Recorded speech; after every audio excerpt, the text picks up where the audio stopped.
Okay, I think we are live. Welcome, Tasha, and welcome everyone to our 18th Color Bold Spotlight.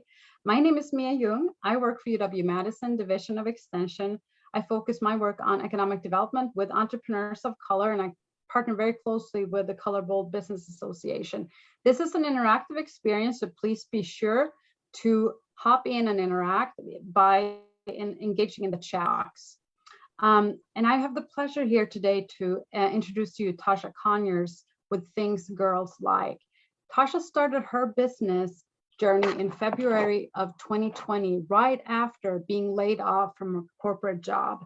The stress of entering into a pandemic without a steady income made her explore entrepreneurship. After some trial and error, she found a lucrative business model in homemade candles to sell at the local farmers markets. The soy-based, organic, and eco-friendly candles were selling out. Recently, Tausha invested in a circuit machine and is now expanding her business in offering specialty handcrafted products for special occasions, like party favors, Bobo balloons, keychains, and car refreshers. And Tausha, I do hope that you're going to be able to show off some of these pretty amazing things. Yeah. She also serves as the Color Bold Business Association's secretary. Thank you so much for being here, Tausha. How are you doing today? You're welcome. My pleasure. I'm doing well, Mia. How are you? I'm doing good. I'm doing good. It's always good to get the intro done, and then we can just jump right in, right? Right. Dive right in. So, Tausha, can you tell us a little bit more about how your business got started and what motivated you besides what I mentioned in the introduction? Absolutely. So, as you said earlier, it was COVID-19 that kind of forced my hand into being an entrepreneur. But during the years, I have received so much positive feedback from these corporate companies that I had been working for. You're such a good worker, you're motivated, you're dependable, your customer service skills excels. So I was thinking, like, why don't I put all of these great skills that I give all of these other corporate companies, why don't I invest those skills into myself? So that was like a great motivator. If I can give those great skills, customer service, to all of these Fortune 500 companies, why not invest in myself and create my own business, my own revenue for myself and my family? Sorry, Tausha, there's some echo there happening. I'm so sorry about that. Could you repeat the last two sentences that you were saying? Sure. I was just saying that I had heard so much positive feedback from all of the corporate companies that I had been working for. So I was like, why don't I just invest in myself to make a better life for myself and my family? Absolutely. Yeah. And it sounded really like one of those situations where you just kind of have to go. And for you to take off during the pandemic, even though with all of that support that you felt like you had within your circle, was that still kind of terrifying? It does sound a bit terrifying to me to do something like that. It absolutely is. I am not a talker, so I don't start a conversation well. So for me to kind of go out there and be a salesperson, totally out of my league. But hey, I did it and I felt really comfortable. I think once you're put in that situation, you never know how you might excel in it. So I talk to a lot of people over the phone on a daily basis, but that face-to-face communication I always kind of like struggled with.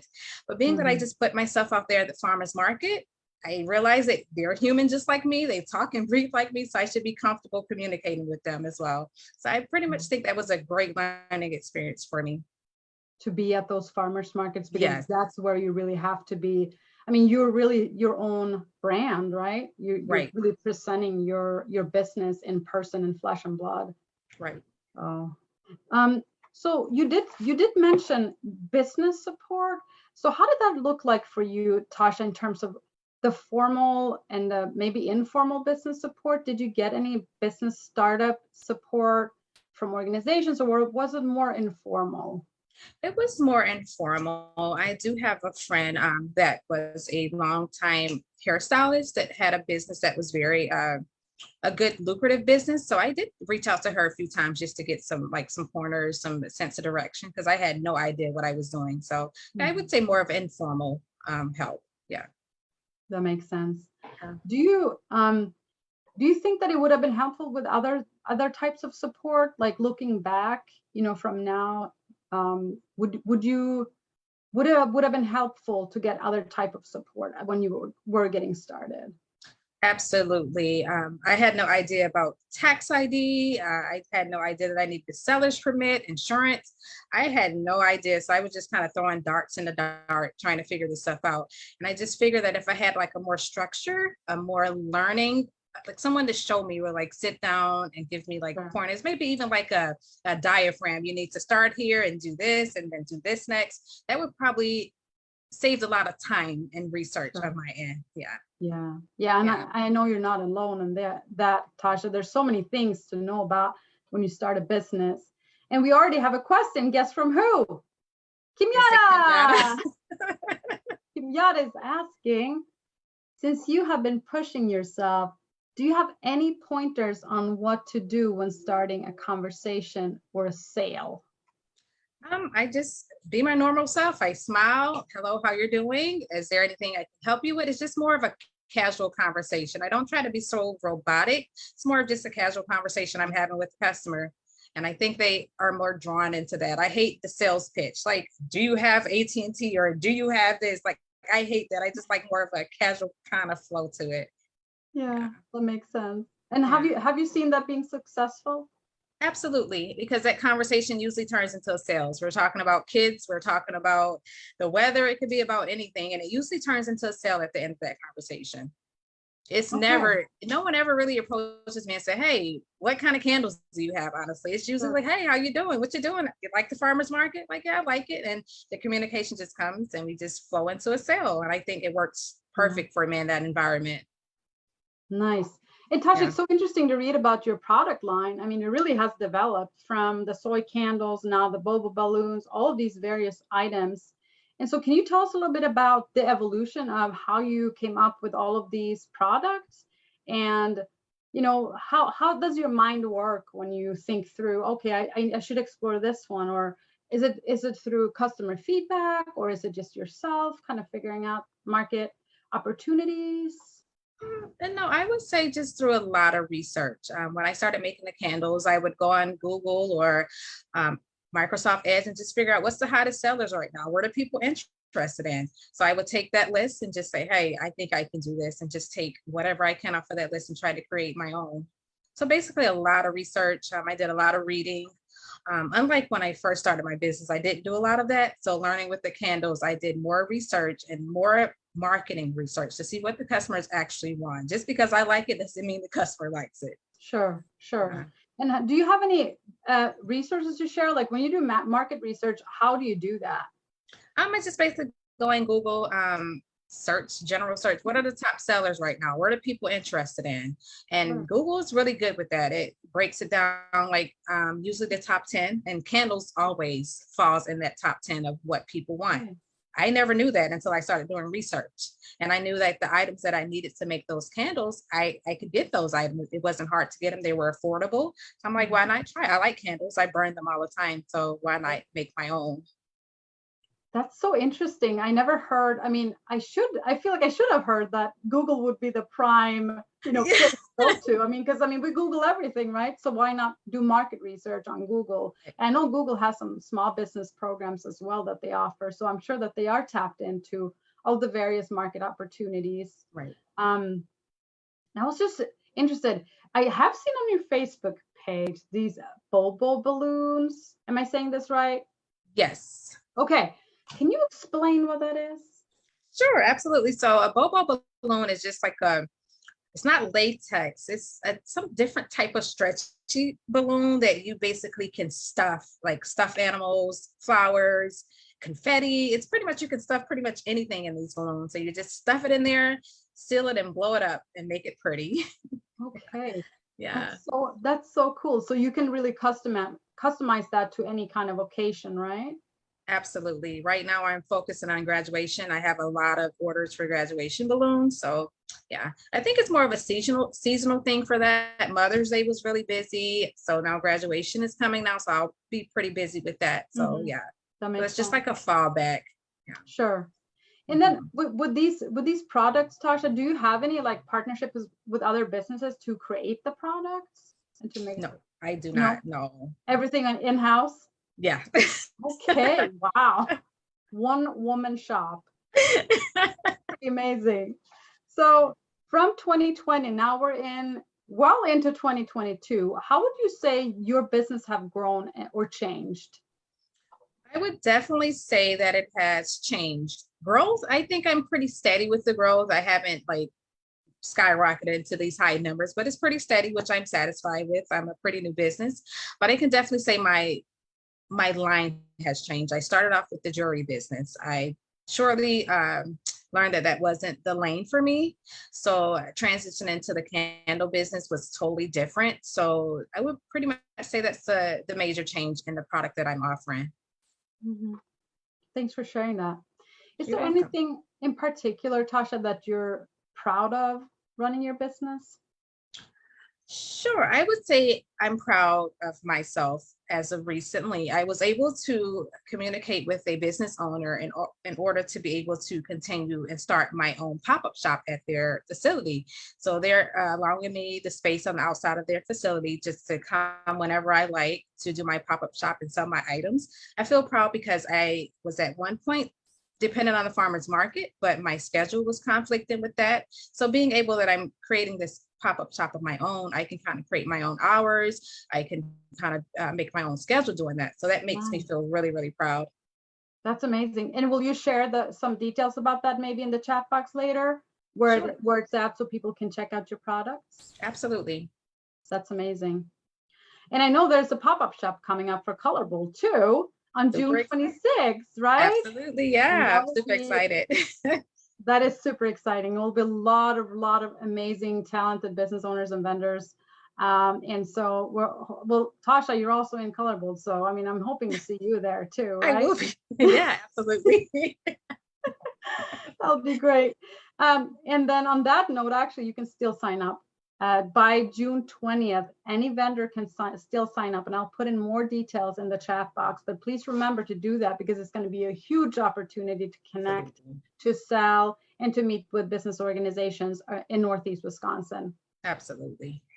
And so, what are some lessons you want to share here, Tausha? You were saying like, gosh, it was like the beginning was difficult to know, like how do you set up a business structure, et cetera, et cetera. Any lessons learned now? You 2 years into your business, there may be some young entrepreneurs out there also wanting to start a business, or they may not be young. They may just, want to start their business. Some lessons learned so far from you, from your perspective. Sure. I would absolutely say do your research and know your market. Be persistent. Don't give up. If you have to promote your product every day, you might not get a lot of feedback, but people are watching. They may not like it. They may not comment, but with that repetition, people are used to seeing your brand, and that makes a better rapport so you can make your business expand. So don't give up on yourself. Be consistent, post every day, and just do a lot of research. Make sure you know your market. That's some really good words of advice. Thank you, Tausha. You're welcome. And when you look out into 5 years, what do you see for your business? Any can you share a couple of nuggets maybe that's on the horizon for you and your business? Sure. I like being local owned. I like the small. I don't want to be a huge business. I like being a small business. With that being said, I know Brown County has a lot of other businesses of color that's trying to start off. So my goal is to create a space that we can maybe once a month come together and have these pop-up shops, something that they don't have to really pay a whole lot for, but it gives them that space to promote their product. So that's like a long term goal for me, is to create a space for other vendors just like me. I want to stay small. I don't want to grow too big. I just like the intimate part of being a business owner. Yeah. I really like to hear your values here coming through in terms of like supporting your community. And I hear that a lot in these interviews is business owners of color that I interviewed. A lot of times the values are really about the community and supporting one another, and not only succeeding in your own business, but to really uplift others. Right. And that is definitely a recurring theme in hearing all of these stories through the Color Bold Spotlight and through listening to other programs too. Right. So that's Great. really wonderful. Yeah. So And also, since you're wearing, I mean, you're probably wearing like at least 10 different hats in your life, but in this particular space, you know, you're a business owner, you're also a Colorbold board member, you're the secretary for Colorbold. Could you share anything that what made you get involved in Colorbold, in the Colorbold Business Association, and some things that you would like to see for Colorbold coming up? Sure. Honestly, what made me be a little more like, oh, what's going on there is again, my friend Kenyatta. She was a member of the Colorable organization, and I often heard her like talk about it. And I was always listening, like, I wonder what she's doing over there. That sounds interesting. And then when I became a business owner, that made me even more intrigued because I love helping people. I'm just a helper at this. And I know that the Colorable is there to help not only businesses of color, but all businesses. So I was down for that when that opportunity came open. So I'm absolutely looking forward to having the next 2 years or even more to contribute whatever I can to make the community grow as one. I look forward to, like I had mentioned before, maybe some type of training for these new businesses so they can have some type of guidance, not just trying to figure things out, but actually a guideline that they can follow to start up as a successful business. Yeah. That's really important. And we have noticed that there's some real traction with the trainings that are offered and that were offered in February. There were several trainings on money that people are still able to watch on Colorbold actually. So yeah, we definitely have to look out for that and make sure that things are available. Oh, Kimyetta saying, don't forget my last question. Let's see, did it get hidden? Huh. Kenyatta, I'm not sure about your last question. We'll have to see. Maybe you can repost that, Kenyatta. And then Tausha, anything you would like to add, like as we're wrapping up today, anything you can think of that you would like to add to some fellow entrepreneurs of color? Any final words of advice? Sure, I can never iterate this enough. Never give up on yourself. That same energy that you're putting into these Fortune 500 companies, invest in yourself. It's hard. It's not easy. I'm not going to lie and say being a business owner is the easiest thing. It's not. It takes a lot of persistence, a lot of reading and education, but don't give up. It will be worth it. Thank you so much, Tausha. And I'm going to look here for another question if it comes up. Let me see here. No, I can't see one right now. Well, we know we can keep the conversation going in the chat box, luckily. So even when we are done with the spotlight, we're able to interact with Tausha or with Colorbold in the chat box. So thank you, Tausha, so much for joining us for the 18th spotlight. And it's been a pleasure to talk to you and to learn from you.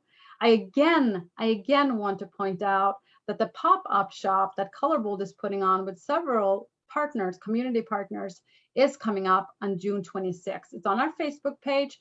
There's still time to sign up. If you're a business owner who want to be a vendor at the event, there's still time to sign up. So please do. This is going to be an incredible opportunity to showcase your business, sell products. Community members are going to be shopping. There's going to be service providers there too that support small business. And you can learn from them on how you can be better supported as a business. So again, thank you everyone. And thank you, Tausha, so much for joining us today. And I hope you have and everyone has a great rest of your day. Anything else? No, thank you so much for having me, Mia. Absolutely. All right. Take care. Bye. Bye.